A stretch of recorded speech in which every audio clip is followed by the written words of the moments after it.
Hello dear students, welcome to our YouTube channel medico nursing classes. जैसा कि आप सब देख रहे हैं, medico nursing classes YouTube channel पे लगातार आप सबकी नर्सिंग ऑफिसर रिक्रूटमेंट एग्जामिनेशन की प्रिपरेशन को और भी बेहतर बनाने के लिए लगातार लेक्चर वीडियोज अब अपलोड किए जा रहे हैं। आज की क्लास के अंदर हमारी लास्ट क्लास थी, बर्न के ऊपर हम पढ़ रहे थे। बर्न के बारे में हम लोगों ने डिस्कशन किया था। लास्ट क्लास के अंदर हम लोगों ने देख लिया था कि on the basis of location, कि कहाँ किस प्रकार का बर्न, उसके आधार पर हमने देखा था कि इसका इम्पैक्ट क्या होता है। साथ के साथ हमने देखा था pathophysiology of burn. I hope आप स्टूडेंट्स को सारी जो पैथोफिजियोलॉजी जो मैंने आप लोगों को अच्छे से एक्सप्लेन करी थी वो समझ में आई होगी। अगर किसी भी स्टूडेंट को कोई डाउट है तो प्लीज़ आप मुझे कमेंट सेक्शन में जरूर बता सकते हैं, मैं डेफिनेटली उसका आंसर करूँगा। स्टूडेंट्स, बिना किसी देरी के हम आज की क्लास शुरू करते हैं और देखते हैं कि आज की क्लास के अंदर हम लोग क्या कर रहे हैं। ठीक है, तो आज की क्लास के अंदर लास्ट क्लास के अंदर हम लोगों ने कहाँ छोड़ा था? हमने छोड़ा था पैथोफिजियोलॉजी ऑफ बर्न। तो पैथोफिजियोलॉजी ऑफ बर्न के बाद जब हम बात करते हैं तो आज की क्लास में हम बात करना शुरू करेंगे मैनेजमेंट ऑफ बर्न। आज हम बात करेंगे management of burn.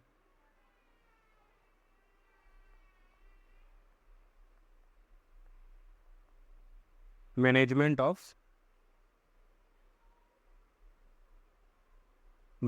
Of burn. Burn के मैनेजमेंट के बारे में हम लोग बात करेंगे। स्टूडेंट्स, काफ़ी इंपॉर्टेंट टॉपिक है, तो थोड़ा सा क्लास को ध्यान से लीजिएगा ताकि आपको ये टॉपिक समझ में आ सके। और कोई भी डाउट है तो कमेंट सेक्शन में आप मेरे से ये डाउट पूछ सकते हैं। ठीक है, इसमें तो मैनेजमेंट ऑफ बर्न की बात करें तो मैनेजमेंट ऑफ बर्न को हमने क्या किया? फेजेज में डिवाइड किया। क्यों? क्योंकि मैनेजमेंट जरूरी नहीं है हॉस्पिटल में आने के बाद आपको बर्न होगा।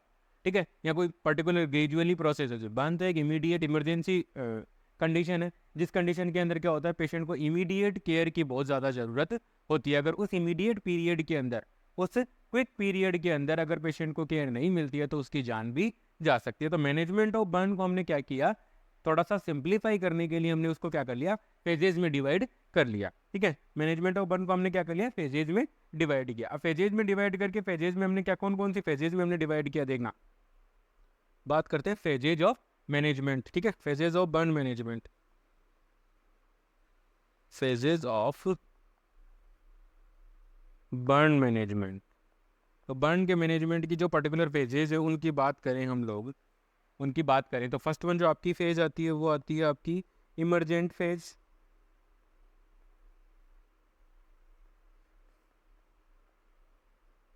पहली फेज आती है इमरजेंट फेज। दूसरी फेज आती है इमरजेंट फेज, मतलब जो इमरजेंसी जहां पे बर्न हुआ है वहीं से ये फेज शुरू हो जाएगी। बर्न हुआ है मतलब विक्टिम जहां पर बर्न हुआ है, विक्टिम को जहां पर बर्न इंजरी हुई है उसी टाइम से ये फेज है वो शुरू हो जाती है। नेक्स्ट फेज आती है आपकी रिससिटेटिव फेज। रिससिटेटिव फेज आ जाती है। ठीक है, रिससिटेटिव फेज आती है। रिससिटेटिव फेज के बाद थर्ड वन आपकी जो फेज आती है वो आती है अक्यूट फेज। अक्यूट फेज, ठीक है, तीसरी फेज आ गई आपकी अक्यूट फेज। चौथी फेज की अगर हम लोग बात करें स्टूडेंट से, चौथी फेज आती है आपकी रिहेबिलिटेटिव फेज। Rehabilitative phase. तो ये सारी फेजेज ऑफ मैनेजमेंट है। ये सारे क्या है? फेजेज ऑफ मैनेजमेंट है, जो कि हमें जब हम लोग बर्न के पेशेंट को मैनेज कर रहे हैं उस समय इन सारी फेजेज के थ्रू हमें क्या करना पड़ता है? गुजरना होता है। ठीक है, तो स्टूडेंट वन बाई वन हम इन सारी फेजेज को डिटेल के साथ हम स्टडी करेंगे। ठीक है, अगर किसी को कोई डाउट रहता है तो आप उसी टाइम क्लास में मेरे से पूछ सकते हैं। और अगर आप रिकॉर्डेड वीडियो से क्लास ले रहे हैं तो कोई दिक्कत वाली बात नहीं है। आप जब भी आप इस क्लास को अटेंड करो और आपको कोई डाउट आता है, प्लीज़ आप कमेंट सेक्शन में मेरे लिए वो डाउट छोड़ दीजिए, मैं उस डाउट को क्लियर करने की पूरी कोशिश करूँगा। ठीक है, तो ये हो गई आपकी चार फेजेज। चार फेजेज में मैनेजमेंट करते हैं। पहली फेज आपकी इमरजेंट, दूसरी रिससिटेटिव, तीसरी अक्यूट और चौथी रिहेबिलिटेटिव। ये चार फेज है ब्रेन बर्न के मैनेजमेंट के। तो अब हम शुरू करते हैं इमरजेंट फेज। हम शुरू करते हैं इमरजेंट फेज। ये इमरजेंट फेज के अंदर कौन कौन से मैनेजमेंट है या कौन कौन सी ऐसी इंटरवेंशन है जो हमें इमरजेंट फेज के अंदर हमें परफॉर्म करनी है। ठीक है, मैनेजमेंट ऑफ बर्न में आ गया phases of management of burn. तो phases of management of burn के अंदर हम लोगों ने देखा है स्टूडेंट्स की चार फेज देखी थी। फर्स्ट वन इमरजेंट फेज, दूसरी फेज रिससिटेटिव फेज, तीसरी फेज अक्यूट फेज, चौथी थी रिहेबिलिटेटिव फेज। ठीक है स्टूडेंट, आई होप आप लोगों को समझ में आया होगा। कोई डाउट हो कमेंट सेक्शन में पूछिए। नेक्स्ट हम बात करते हैं, अब हम शुरू करते हैं, इन सारी फेजेस को हम हटाते हैं एक बार और हम शुरू करते हैं अब इमरजेंट फेज। हम शुरू करते हैं इमरजेंट फेज के बारे में पढ़ना शुरू करते हैं कि इमरजेंट फेज है वो क्या होती है।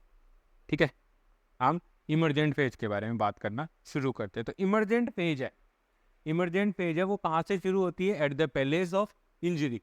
ठीक है, जहाँ पर जिस पैलेस पे चाहे आप कहीं भी आपको बर्न इंजरी हुई है, कहीं पर मतलब स्थान, उस स्थान से ये शुरू हो जाएगी जहाँ पर आपको बर्न इंजरी हुई है, चाहे वो घर में हुई होगी, दुकान पे हुई होगी, आपके हॉस्पिटल में हुई होगी, फैक्ट्री में हुई होगी, आपको रोड पे चलते समय बर्न हो गया होगा, तो वहीं से वो इंजरी क्या हो जाती है? इमरजेंट फेज है वो क्या हो जाती है? शुरू हो जाती है।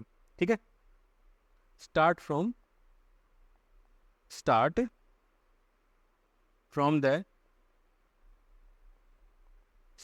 The time of injury. ठीक है, ये क्या होती है? इंजरी के टाइम से ही शुरू हो जाती है, जहां पर आपको जिस प्लेस पे आपको इंजरी हुई है वहीं से ही एक फेज क्या हो जाती है? आपकी शुरू हो जाती है। ठीक है स्टूडेंट, अब ये एंड कब होती है? इंपॉर्टेंट चीज है ना कि इस फेज का पीरियड हमें पता करना है कि कहाँ से कहाँ तक ये आपकी फेज है। ठीक है, तो स्टार्ट का बता दिया, एंड एंड्स व्हेन, कब हो जाएगी? Ends when patient and when capillary refill, capillary permeability है वो क्या हो जाती है? Restoration. And when restoration of capillary permeability।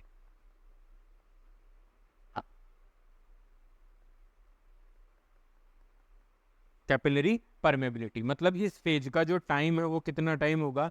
कि ये होगी जब आपको पेशेंट को इंजरी हुई, जब आपके पेशेंट को क्या हुई? इंजरी हुई। ठीक है, वहां से शुरू होगी और कब तक रहेगी? जब तक उस इंजरी वाले एरिया के अंदर कैपिलरी परमेबिलिटी वापस से रिस्टोर नहीं हो जाती। क्योंकि हम लोगों की पैथोफिजियोलॉजी के अंदर हम पढ़ चुके हैं कि इन केस ऑफ बर्न जो ब्लड वेसल्स होती है उनकी परमेबिलिटी बढ़ जाती है, जिसकी वजह से फ्लूइड की शिफ्टिंग होती है, और शिफ्टिंग होने की वजह से वहां पे आपको क्या देखने को मिलता है स्टूडेंट्स? एडिमा देखने को मिलता है। ठीक है, एडिमा देखने को मिलता है, इलेक्ट्रोलाइट इंबैलेंस हो जाता है पेशेंट के अंदर, फ्लूइड इंबैलेंस हो जाता है, इंट्रावेस्कुलर ब्लड वेसल्स के अंदर जो फ्लूइड है वो कम हो जाता है, बीपी बढ़ जाता है। ठीक है, सॉरी बीपी कम हो जाता है, टेकीकार्डिया टेकीपीनिया आपको देखने को मिलता है। तो ये सारी चीजें बर्न के केस के अंदर आपको देखने को मिलती हैं। ठीक है, तो थोड़ा सा इस चीज पे हमें क्या करना है? ध्यान रखना है। तो हमें इस फेज के ड्यूरेशन का पता लग गया, जब पेशेंट को इंजरी लगी तब से लेकर के पेशेंट की जो इंजर्ड वाला जो एरिया है या पेशेंट की बॉडी की जो कैपिलरी परमेबिलिटी है वो नॉर्मल नहीं हो जाती है, रिस्टोर नहीं हो जाती, तब तक ये फेज क्या रहती है? स्टार्ट रहती है। लेकिन ठीक है, अब इसमें क्या है? इसमें यह है कि इसकी ड्यूरेशन की बात करूं मैं आप लोगों के साथ। अब आपसे कोई पूछ सकता है कि इमरजेंट फेज की ड्यूरेशन कितनी होती है? इमरजेंट फेज की ड्यूरेशन कितनी होती है? तो ड्यूरेशन की बात करें, duration of emergent phase, duration of emergent phase duration of emergent phase की अगर हम लोग बात करें तो 48 आवर्स से 72 आवर्स होती है उसकी। कितनी होती है? 48 आवर्स से 72 आवर्स इसकी क्या होती है? ड्यूरेशन। अब यहाँ पर स्टूडेंट्स आपको इस चीज़ का क्या करना है? ध्यान रखना है। यहाँ पर आपको इस चीज़ का थोड़ा सा ध्यान ही रखना होगा। ठीक है, यहाँ पर इस चीज़ का आपको थोड़ा सा ध्यान रखना होगा। ध्यान रखने का मतलब है ये आप लोगों के लिए एमसीक्यू बनता है, ये एमसीक्यू बनता है। ठीक है, यहाँ सर यहाँ पर ये वाले दोनों पॉइंट आप लोगों के लिए एमसीक्यू में कन्वर्ट हो सकते हैं कि इमरजेंट फेज है वो कब शुरू होती है और कब से कब तक रहती है। आई होप आप लोगों को समझ में आ रहा होगा। अगर किसी भी स्टूडेंट को कोई डाउट है तो प्लीज़ आप मुझे कमेंट सेक्शन में ज़रूर बताइए, मैं डेफिनेटली उसका आंसर करूँगा। ठीक है, नेक्स्ट हम बात करते हैं इसके अंदर, इस फेज के अंदर क्या क्या इंक्लूड होता है। ठीक है, अगर इस फेज के अंदर अगर आप केयर की इंक्लूड करो, इस फेज के अंदर अगर आप केयर इंक्लूड करते हो, केयर को इंक्लूड करते हो, ठीक है, तो दिस फेज इंक्लूड, ठीक है, इस पेज के अंदर क्या होता है? प्री हॉस्पिटल केयर और care in emergency department of hospital, ये दोनों चीजें इसके अंदर इंक्लूडेड होती है।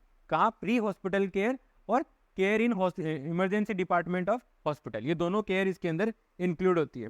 ठीक है, दिस फेज इंक्लूड्स क्या क्या इंक्लूड करके रखती है? दिस फेज क्या क्या इंक्लूड किया? Pre hospital care, pre hospital care इसमें इंक्लूडेड रहती है। क्या रहती है आपकी? Pre hospital care. और दूसरी रहती है इसके अंदर आपकी care in emergency department of hospital. Care in emergency department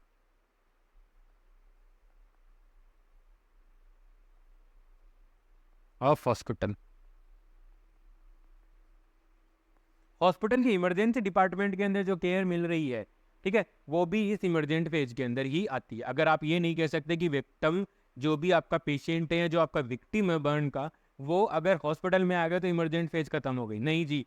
emergent phase शुरू हुई थी इंजरी होने से लेकर के हॉस्पिटल में इमरजेंसी डिपार्टमेंट में जो केयर मिली है वहां तक इसकी ड्यूरेशन रही थी आपसे, ठीक है। ड्यूरेशन की बात करी थी हमने, तो ड्यूरेशन इसकी कितनी रही, 48 आवर टू 72 आवर्स, तो इसकी ड्यूरेशन रहनी है, ठीक है। ये हम लोग पढ़ चुके हैं, ये स्टूडेंट्स, ये इसके बारे में बेसिक्स मैंने आप लोगों को बता दिया। अगर किसी भी स्टूडेंट को कोई डाउट रहता है तो प्लीज़ आप मुझे कमेंट सेक्शन में ज़रूर बताइए, मैं डेफिनेटली उसका आंसर करूँगा, ठीक है। तो इंक्लूड्स ये हम देख चुके कि आपकी जो इमरजेंट फेज है उसके अंदर दो सब फेजेज हो इसके अंदर। अब हमारे पास दो सब फेजेज है, सब फेजेज मतलब इमरजेंट के अंदर ही दो स्टेज इंक्लूड है। कौन कौन सी, प्री हॉस्पिटल केयर, एक तो प्री हॉस्पिटल केयर, दूसरा care in emergency department of hospital. तो यहाँ से भी हो सकता है स्टूडेंट्स आप लोगों को एमसीक्यू देखने को मिले, एमसीक्यू यहाँ पे भी बन सकता है, ठीक है। तो इसीलिए रिक्वेस्ट है, प्लीज़ इन टॉपिक्स को नोट करते हुए चलिए, याद करते हुए चलिए, रिवीजन करते रहिए,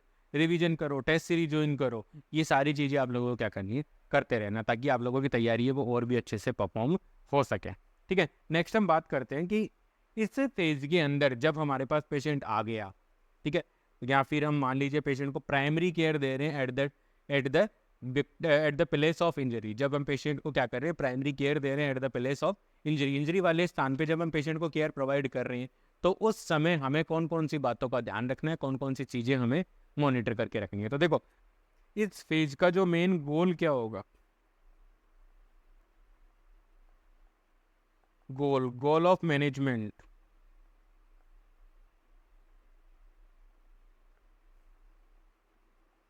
गोल ऑफ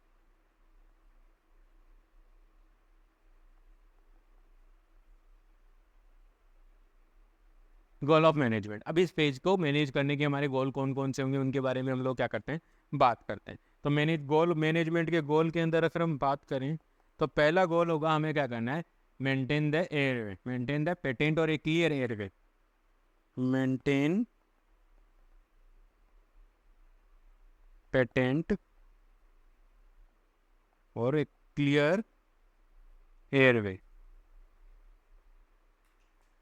क्लियर का क्या करना है, हमें पेशेंट के एयरवे को हमें मेंटेन रखना है, पेटेंट एयरवे और क्लियर एयरवे मेंटेन करना है, ताकि पेशेंट सांस ले सके, ताकि पेशेंट अच्छे से ब्रीथिंग कर सके, उसकी ऑक्सीजन सप्लाई है, उसकी बॉडी की जो ऑक्सीजन डिमांड है उसके अकॉर्डिंग उसकी ऑक्सीजन सप्लाई है वो हो सके। दूसरा, ठीक है, ये जो अभी टॉपिक चल रहा है हमारा, ये वाला टॉपिक आप लोगों को एमसीक्यू के रूप में पूछा जा सकता है स्टूडेंट्स, ये आप लोगों के पास एमसीक्यू के रूप में आ सकता है कि गोल ऑफ इमरजेंट फेज, की इमरजेंट फेज के गोल कौन कौन से हो सकते हैं।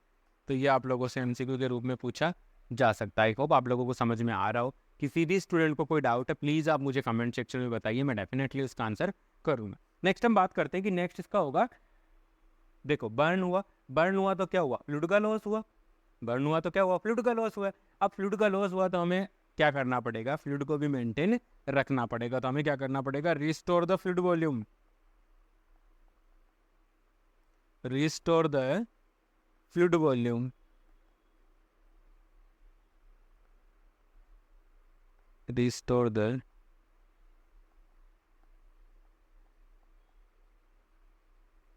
फ्लूइड वॉल्यूम को हमें क्या करना है, रिस्टोर करना है। फ्लूइड वॉल्यूम को रिस्टोर क्यों करना है, क्योंकि कैपिलरी परमेबिलिटी बढ़ने की वजह से स्टूडेंट्स, जैसा आप पैथोफिजियोलॉजी में आप लोगों ने देखा होगा, पैथोफिजियोलॉजी वाली अगर क्लास आप लोगों ने अटेंड नहीं की है तो प्लीज़ पहले जा करके उस क्लास को अटेंड कीजिए, उसके बाद आप लोगों को अच्छे से समझ में आएगा। तो देखो, प्री हॉस्पिटल केयर जब आप पेशेंट को दे रहे हो तो प्री हॉस्पिटल केयर के दौरान क्या करना पड़ेगा, आप लोगों को क्या करना पड़ेगा, पेशेंट जैसे हमारे पास प्री हॉस्पिटल केयर या प्री हॉस्पिटल मतलब हॉस्पिटल आने से पहले तो हमें फ्लूइड को मैनेज भी करना है। तो अगर आप इमरजेंसी डिपार्टमेंट की वजह इमरजेंसी डिपार्टमेंट हेल्थ डिपार्टमेंट में पोस्टेड थे, आपको बोला गया कि वहाँ पर आग लगी है, वहाँ पे आप लोगों को पेशेंट को रेस्क्यू करने के लिए जाना। तो रेस्क्यू करने के टाइम हमें क्या करना है, एक बात हमेशा याद रखनी है कि इन केस ऑफ बर्न जो कैपिलरी परमेबिलिटीज है वो क्या हो जाती है, ब्लड वेसल्स की परमेबिलिटी क्या हो जाती है, इंक्रीज हो जाती है। और ब्लड वेसल्स की परमेबिलिटी इंक्रीज होने की वजह से फ्लूइड की शिफ्टिंग होती है, फ्लूइड शिफ्टिंग होती है। फ्लूइड जो आपका फ्लूइड है वो थर्ड स्पेस में जाने लगता है, और फ्लूइड थर्ड स्पेस में जाने लगता है तो एडिमा क्रिएट हो गया। But as the result of oedema और third spacing of fluid,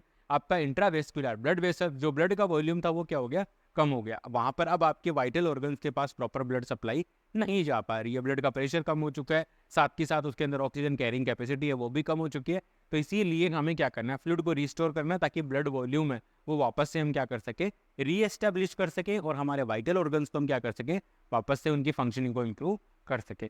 third one जो आता है वो आता है आपका preserve the vital organ functioning.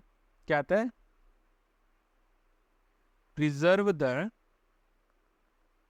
Vital organ functioning,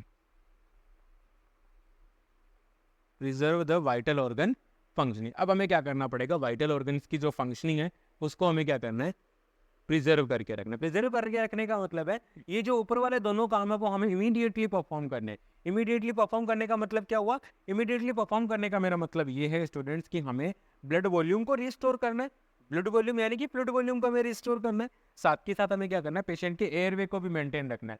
airway maintain रहेगा तो पेशेंट क्या कर पाएगा, ऑक्सीजन सप्लाई अच्छी होगी। ठीक है, अब देखो अगर एयरवे क्लियर रहेगा तो इसका मतलब है O2 demand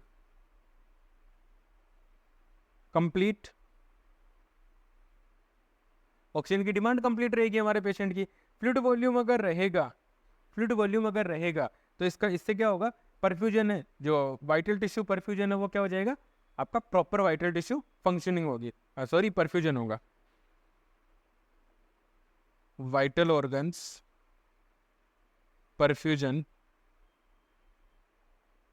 vital organs perfusion है वो क्या हो जाएगा, इंप्रूव।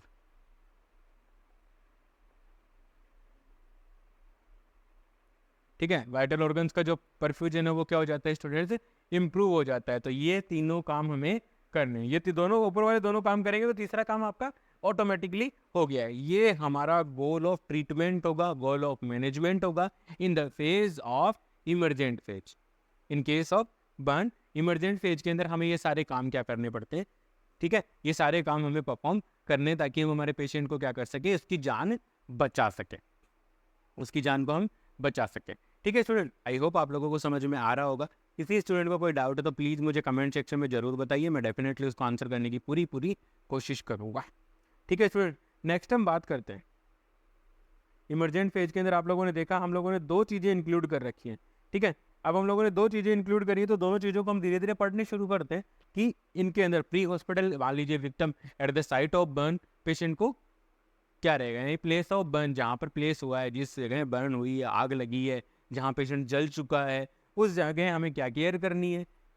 दूसरे स्टेज में हम ये पढ़ेंगे कि पेशेंट उस जगह से जहाँ आग लगी थी वहाँ से हॉस्पिटल लाया गया, तो हॉस्पिटल के इमरजेंसी डिपार्टमेंट में हमें कौन कौन से पेशेंट को केयर करनी है, तो वो सारी केयर्स को हम यहाँ पे क्या पढ़ेंगे, डिटेल से पढ़ेंगे। तो बने रहिए आप medico nursing classes YouTube channel के साथ, जो आपकी प्रिपरेशन को और भी बेहतर बनाने की पूरी कोशिश कर रहा है। ठीक है, तो नेक्स्ट हम बात करते हैं आपकी हॉस्पिटल्स के। तो ये मैं आई होप ये समझ में आ गया होगा। किसी स्टूडेंट को कोई डाउट है तो प्लीज़ मुझे कमेंट सेक्शन में बताएं, मैं डेफिनेटली उसका आंसर करूँगा। ठीक है, नेक्स्ट हम बात करते हैं अपनी प्री हॉस्पिटल केयर। नेक्स्ट हम बात करते हैं pre hospital care.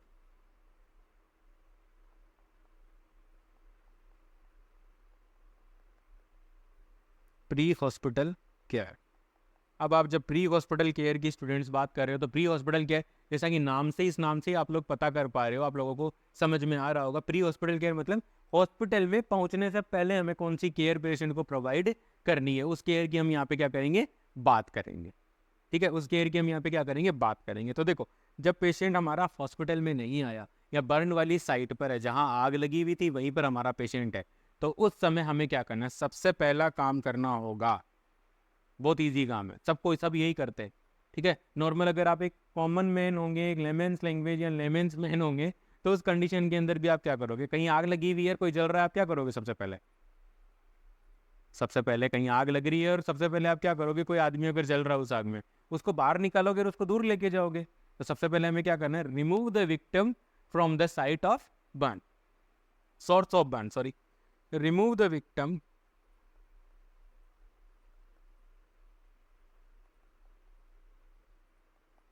remove the victim from the source of burn, remove the victim from the source of burn।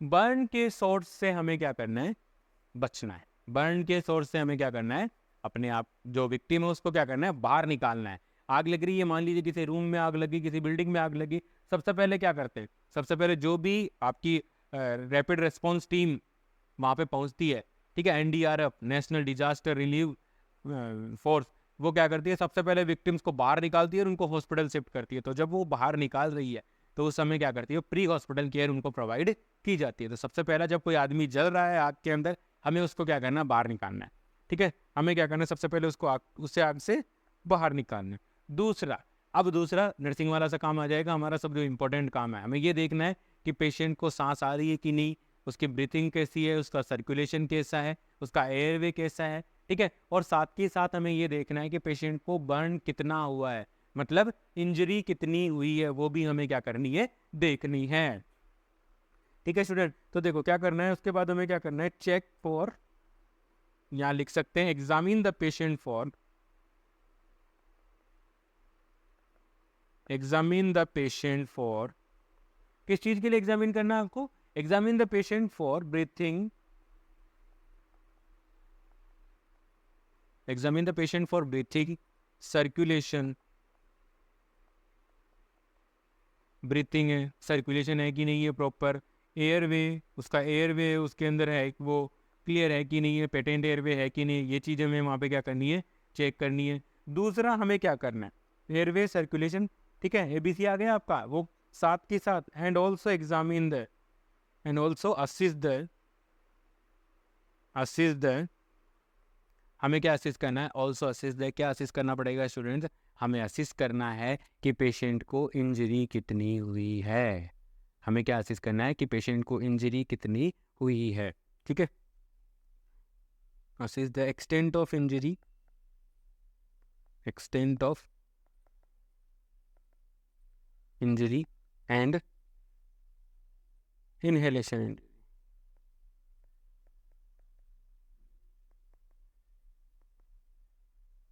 Inhalation injury के बारे में हमें क्या करना है, पेशेंट को असिस्ट करना पड़ेगा। तो ये सारे काम हमें, ये सारी इंटरवेंशंस क्या करनी है, हम लोगों को परफॉर्म करनी ही करनी है एट द टाइम जब हम पेशेंट को प्री हॉस्पिटल केयर प्रोवाइड कर रहे हैं, जब हमारा पेशेंट जल रहा होता है, जब पेशेंट जल चुका होता है, तो हमें ये केयर प्रोवाइड करनी है। स्टूडेंट्स आई होप ये चीज़ें समझ में आ रही होंगी, अगर किसी भी स्टूडेंट को नहीं आ रही तो प्लीज़ आप मुझे कमेंट सेक्शन में बताते रहिए।